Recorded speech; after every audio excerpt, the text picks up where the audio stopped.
0. La question préalable est rejetée. La discussion du rapport s'engage. Abbas Fall, vous avez la parole.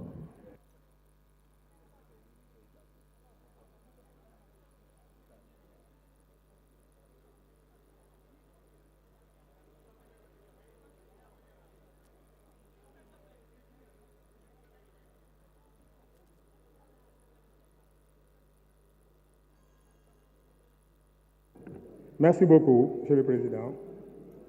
Alors, je crois que quand les députés viennent ici pour poser des questions, nañ leen répondre sur la base du règlement intérieur. fii yoon amu fi dara laa sumi woon du ma ko sumi na ñuy sumi seen mbaxana yi lii mbaxana la comme yëpp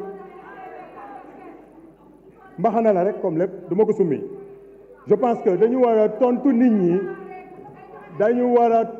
ñi mais mbaxana rek la bàyyi ma wax dañu war a tontu nit ñi sur la base du règlement intérieur mais ay cravate boo takk ak cravate boo takkul loolu taxuñu fay ñëw dama ni bàyyi bu leen ma wax loo du ma ko summi parce que mbaxana laa sol comme tout le monde ici li mbaxana rek la voilà beneen bi mooy on nous dit qu'on est en procédure d'urgence mais ana notification bi ñu le président de la République def yónnee nee na ñu réunir en procédure d'urgence kan moo ko yor fii donc on ne nous a pas notifié ça.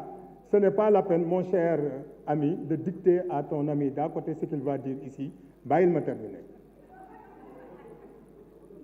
Donc, ça c'est un élément supplémentaire pour ajourner cette séance d'aujourd'hui. Je reviens encore une fois sur l'article 46 du règlement intérieur que le président a soulevé.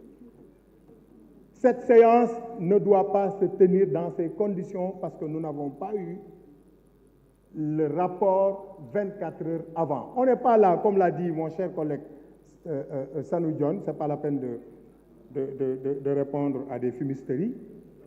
Dañu ne voté wuñu loo xam ni règlement intérieur moo ko imposé. On applique le règlement intérieur. On ne peut pas voter si oui ou non. On doit appliquer le règlement intérieur mënul nekk beneen bi waxoon naa ko fii keroog li ñu fi présenté woon fii di ñu waxu commission d'enquête parlementaire sur le principe pour transparence ñëpp d'accord nañu mais on avait dit article 1 bi nañ ko dindi parce que bañ koy wax xamoon nañ ni fii la gars yi jëm si woon l'histoire nous a donné raison lii la gars yi bëggoon ma ni commission d'enquête parlementaire taxu leen woon jug. Vous avez un candidat boo xam ne bëggatu leen ko ngeen bëgg ko éliminer beneen bi xam ngeen ni opposition quel que soit alpha dafay gagner élection yi ngeen utiliser ay nit ngeen baal ma pour arriver man li ma wax dama ko assumer tudduma kenn dama ni ngeen utiliser ay nit je l'assume qui se sent morveux se mouche je n'ai parlé à personne ici sama wax je l'assume pleinement. Donc loolu moo indi lii yëpp moo tax ñi ko voté woon fii keroog amal nañu ak Sénégal te naa nga xamal leen nag le clergé a parlé wax na dégg ngeen monseigneur Adrien li mu wax démb dégg ngeen Serigne Mountakha Mbacké li mu wax jaarale ko ci ki mu yónni ci benn émission dëgg nañu arrêté lii balaa musiba di fi am personne ici y compris moi, ne sera à l'abri de ce qui va se passer dans ce pays. Retirez leen lii pendant qu'il est temps parce que nag ñu ngi jàpp nit ñi ñu ngi tëj nit ñi ñu ngi gaañ ay policiers ay nit sax mën nañ fee dee te boobaa nag yéen la parce que ka ngeen doon accusé moom naan moom mooy taal dëkk bi ma nga Cap Manuel tëdd xanaa kooku nag da ngeen ko bàyyi mu noppalu tey dëkk bi nag yéen a ko bëgg a taal tey lu fi xew tey yéen la arrêtez ça pendant qu'il est temps fii nag moom lu leer lañ leen wax. xanaa li ñu fi defoon rek à l'installation gendarmerie ñëw mais fii kenn du fi voter cette loi-là. Merci. Le président Moussa Diakhaté, vous avez la parole.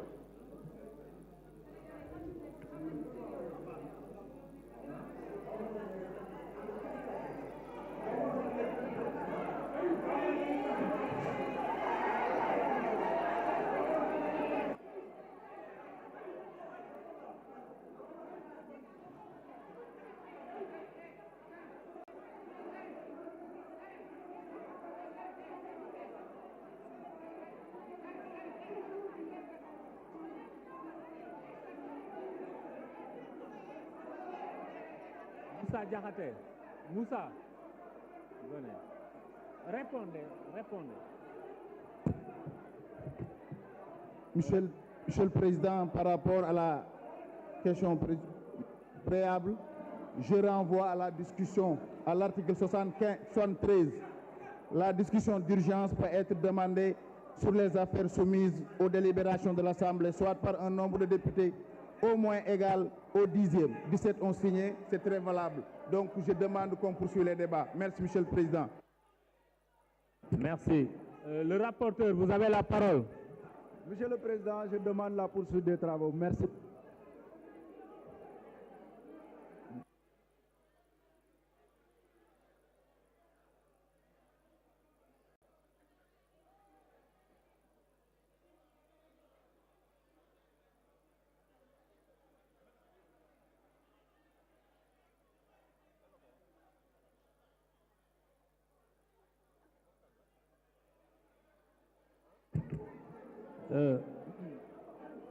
Chers collègues, regagnez votre place.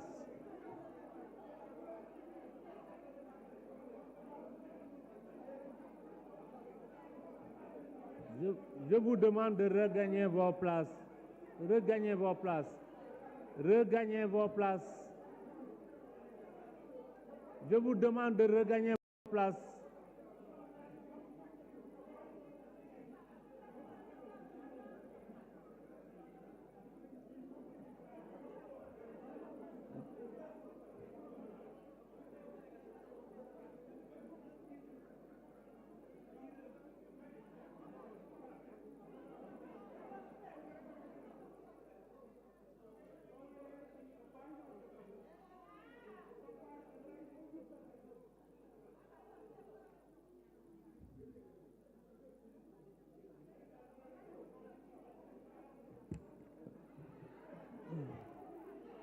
Voilà, merci.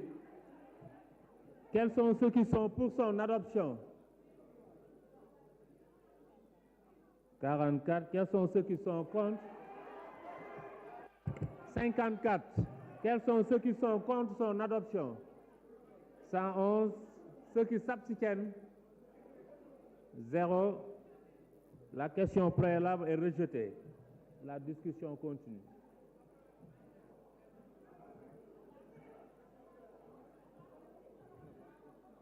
Sokhna Ba numéro 2, vous avez la parole.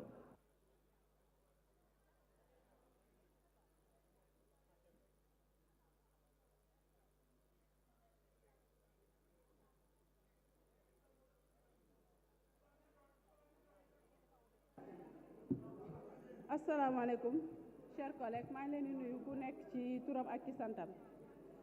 Monsieur le Président, dañu indil projet de loi boo xamante ne si wax nañ ne c'est pour reporter li nga xam ne moom mooy élection yi.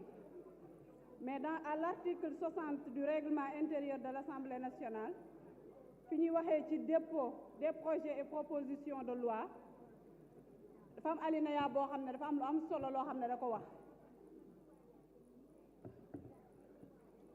Au 6e alinéa dañ ne les propositions et amendements formulés par les députés ne sont pas recevables lorsque leur adoption aurait pour conséquence soit une diminution de ressources publiques, soit la création ou l'aggravation d'une charge publique, à moins que ces propositions et amendements ne soient cette compensatrice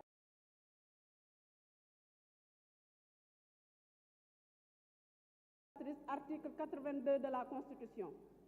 ñu gis ne projet de loi bi nga xamante ne si dañ ko indi respecté wut li nga xam ne moom mooy article 60 ressources compensatrices yi nga xamante ne si war nañ ko mettre en place pour compenser ñi nga xamante ne si ils ont déjà fait des dépenses te loolu yaakaar naa ne nekkul ci projet bi kon tout a été fait à la précipitation ndax boo gisee exposé des motifs bi nga xamante ne si moom la ñu def ci projet de loi boobu exposé des motifs bi amul benn sens amul benn cohérence ay éléments yu léger moom la ñu abordé ne loolu moo tax ñu bëgg a def proposition de loi boobu wax nañ ci li nga xamante ne moom mooy dañ ne dafa am ay incidents crise des institutions beneen bi texte bi moo njëkk am cohérence parce que boo ñëwee ci paragraphe 7 nga ne dafay am crise institutionnelle. Assemblée ngi liggéey semaine bi yëpp dañoo légiférer on a voté des lois gouvernement ñi ngi def li nga xamante ne si moo leen war les cours et tribunaux ñi ngi def li nga xamante ne si loolu leen war kon ban crise institutionnelle moom moo am ci réew mi ba ñu war a mën a ne dañuy def li nga xamante ne si moom mooy voté proposition de loi bi.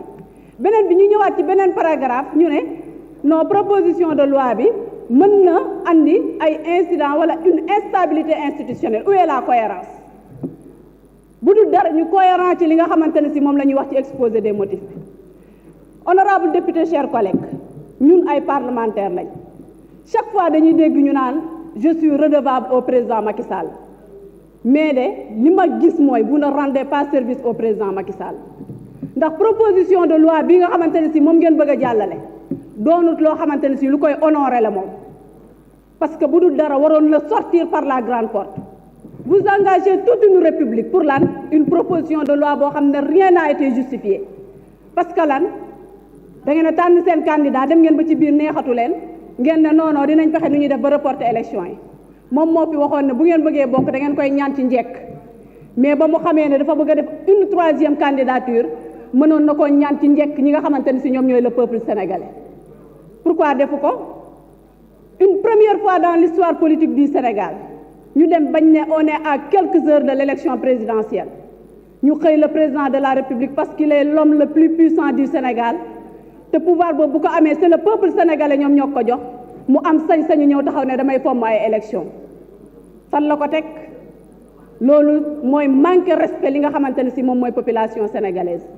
Amul benn loi bu ko may ñun ñii di assemblée nationale nekk fii tey ne dañuy voter amul benn loi bu ñu jox autorisation nañu yéen am ngeen droit ngeen fomm ay élection ça n'existe pas bu exister na ko kenn wax parce que droit waxu ko moo tax nañu respecter ñi nga xamante ne si ñoom ñooy le peuple sénégalais. L'histoire retiendra que cette assemblée nationale moo bëgg a taal Sénégal. L'histoire retiendra que c'est à travers le président Moussa Diakhaté que ci la lii am parce que bu ñu ñëwee tey ne dañuy justifier l'indéfendable di bafouer texte de règlement intérieur de l'Assemblée nationale ñun ñëpp on est interpellés. wax na fi sànq loo xamante ne si suñu collègue Sanu Dione il n'a jamais dit de tels propos bu ñuy wax nañu wax ay dëgg nañu wax li nga